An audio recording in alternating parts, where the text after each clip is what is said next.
చేశారు ఉంటున్నానని అన్యాయం అని అది అంటే అంటున్నారు అని అడగండి. మీరు డైరెక్ట్గా స్టేట్మెంట్ పాస్ చేస్తున్నారు. మరి అబద్ధమే కదండి. అబద్ధం కాబట్టే కదా కోర్టులో ఉన్నదానికి ఇక్కడ తీసుకొచ్చి గొడవ. ఇదంతా డబ్బు కోసమే కదా, బ్లాక్మెయిలే కదా. దానికి మీరు కూడా డైరెక్ట్ స్టేట్మెంట్ పాస్ చేస్తున్నారు.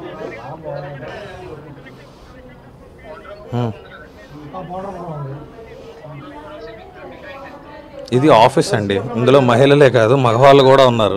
మీరు ఎలా పిక్చరైజ్ చేస్తే అలా పిక్చరైజ్ అవుతుంది. ఇది ఆఫీస్, ఇది ఇల్లు కాదు. ఓకే, ఇక్కడ ఏది ఇదే హోటల్ రూమ్ కాదు, ఇది హోటల్ రూమ్ కాదు, ఇల్లు కాదు, ఏమీ కాదు.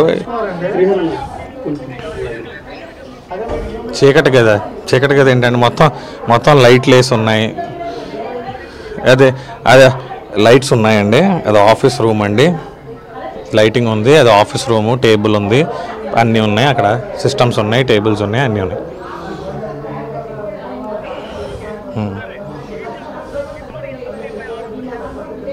అది ఆమెనే అడగాలండి.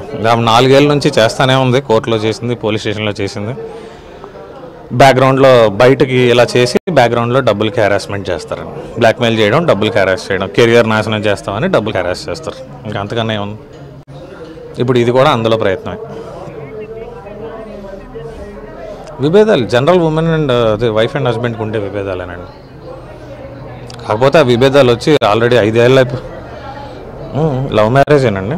విభేదాలు వచ్చినాయి 5 ఏళ్ళ క్రితం, 6 ఏళ్ళ క్రితం వచ్చినాయి. 4 ఏళ్ళ నుంచి అసలు కలిసి లేవు, ఒక ఇంట్లో లేవు. 4 ఇయర్స్ నుంచి. ఈ 4 ఇయర్స్లో జరగలేదు. ఈరోజు ఆల్ ఆఫ్ సడన్గా ఆమె వదిలేసిందండి. ఆమె వదిలేసి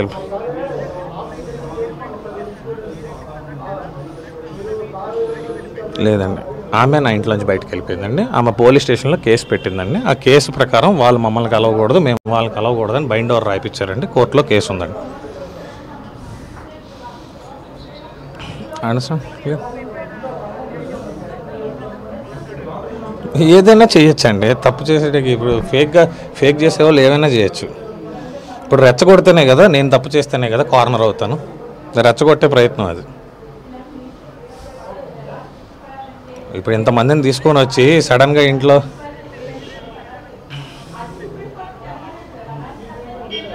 వాస్తవం లేదండి. అంటే సంబంధం అంటే మీ దృష్టిలో ఏంటండి?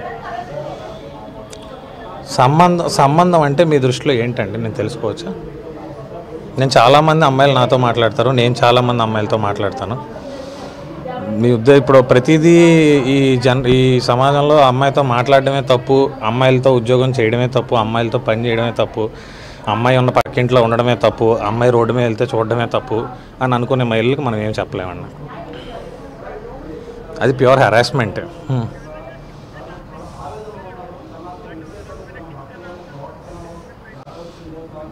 తప్పించుకునే సార్. ఇప్పుడు వేరే ప్రూవ్ వినండి, ఒక్క విషయం వినండి సార్, ఒక్క విషయం వినండి. ప్రూవ్ చేయడం, ప్రూవ్ చేయకపోవడం కాదండి. ఇది ఆఫీసు, ఈ ఆఫీస్కి సీసీటీవీ ఫుటేజ్ ఉంది. ఎప్పుడు ఎవరు వచ్చారు అనేది నా ఆఫీస్లో క్లియర్గా ఉంది. ఇప్పుడు నేను పోలీస్ స్టేషన్కి కూడా ఫుటేజ్ పట్టుకుని వెళ్తాను. ఇక్కడ ఏదో ఉంటున్నారు, అక్రమ సంబంధాలు అంటున్నారు. సీసీటీవీ ఫుటేజ్లో వాళ్ళు వచ్చింది ఉంటుంది, నేను ఆఫీస్కి ఎప్పుడు వచ్చానో కూడా ఉంటుంది. Everything is recorded because this is an office. ఇది నా పర్సనల్ మూవీ ఆఫీస్, ఇది నా పర్సనల్ సినిమా ఆఫీస్ అండి. ఎస్, ఉంటాయండి. ఎందుకంటే అందరూ బయట ఊర్ల నుంచి వస్తారండి. ముంబై నుంచి, చెన్నై నుంచి, హైదరాబాద్ నుంచి వస్తారు. సో ఆఫీస్లో పడుకోవడానికి ఏసీస్ అన్నీ ఉంటాయండి ఆఫీస్లో. చాలకపోతే పక్కనే హోటల్స్లో రూమ్స్ కూడా as cinema general procedure.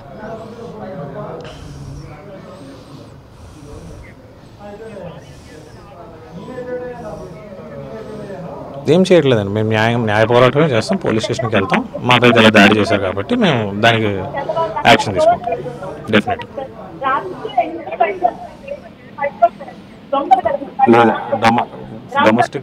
Domestic violence and dowry harassment అండి. అది ఆల్రెడీ 4 సంవత్సరాల నుంచి మాది లవ్ మ్యారేజ్ అని మీరే అంటున్నారు. మళ్ళీ డౌరీ హెరాస్మెంట్ అని మీరు ఎలా అడుగుతారు? లవ్ మ్యారేజ్లో డౌరీ క్వశ్చన్ ఏముంటుందండి? ఫస్ట్ థింగ్ సార్, నా నా నాలుగేళ్ల నుంచి కోర్టులో కేసు ఉండగా వాళ్ళు పెట్టిన ఆరోపణలు వాళ్ళు ప్రూవ్ చేయలేరు కాబట్టి ఇప్పుడు ఈ అఘాయిత్యానికి పాల్పడ్డారు. ఇది ఒక రకమైన బ్లాక్మెయిల్. అంటే జనాలు భయపడిపోయి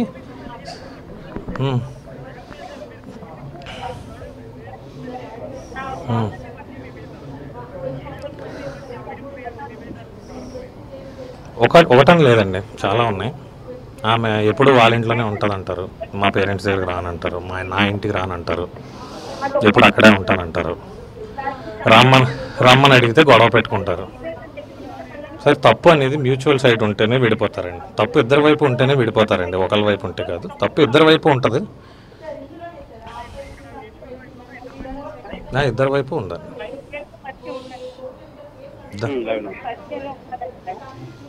నా వైపు ఉన్న తప్పు నాకు పేరెంట్స్ లేరండి ఆమెను కూర్చోబెట్టి చెప్పడానికి. ఎందుకంటే మాది లవ్ మ్యారేజ్ కాబట్టి మా పేరెంట్స్ ఇంకా అంతగా సపోర్ట్ చేయలేదు. ఆమె పేరెంట్సే ప్రతి దాంట్లో ఇన్వాల్వ్ అవ్వడం వల్ల, వాళ్ళు చెప్పిందే వినాల్సి వచ్చిన కార్నర్కి రావడం వల్ల వాళ్ళు చెప్పిన మాటలు విని అమ్మాయి వదిలేసింది. అన్యాయం మీరు ఎలా డిసైడ్ చేశారండి? మీరు ఎలా డిసైడ్ చేశారు ఉంటున్నానని అన్యాయం అని? అది అంటే అంటున్నారు అని అడగండి. మీరు డైరెక్ట్గా స్టేట్మెంట్ పాస్ చేస్తున్నారు. మరి అబద్ధమే కదండి, అబద్ధం కాబట్టే కదా కోర్టులో ఉన్నదానికి ఇక్కడ తీసుకొచ్చి గొడవ. ఇదంతా డబ్బు కోసమే కదా, బ్లాక్మెయిలే కదా. దానికి మీరు కూడా డైరెక్ట్ స్టేట్మెంట్ పాస్ చేస్తున్నారు.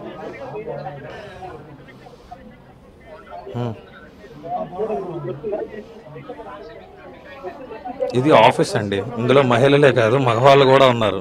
మీరు ఎలా పిక్చరైజ్ చేస్తే అలా పిక్చరైజ్ అవుతుంది. ఇది ఆఫీస్, ఇది ఇల్లు కాదు. ఓకే, ఇక్కడ ఏది